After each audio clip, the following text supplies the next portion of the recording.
নমস্কার। আজ 15ই আগস্ট স্বাধীনতা দিবস উপলক্ষে আমি একটা আবৃত্তি করছি। মৌমিতা পাল দেবনাথের লড়াই। শঙ্খনাদের গর্জনে আর সাহস নিয়ে বুকে অত্যাচারের বিরুদ্ধে সব দাঁড়িয়েছি আজ বুকে। মুক্তি বুঝে চুক্তি করে রইব না আর শুয়ে, যুদ্ধ হবে শুরু এবার, ভাঙব না আর ভয়ে।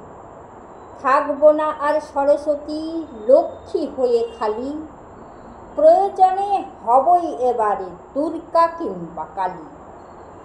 আত্মরক্ষা শিখব নিজে, শুনব না কুকথা, আনব ছিনে নিজের সুরক্ষা ও স্বাধীনতা। স্বাধীন হয়ে বাঁচব, হব নিজের কাছে দামি, আজ থেকে তাই নিজের লড়াই লড়ব নিজে আমি।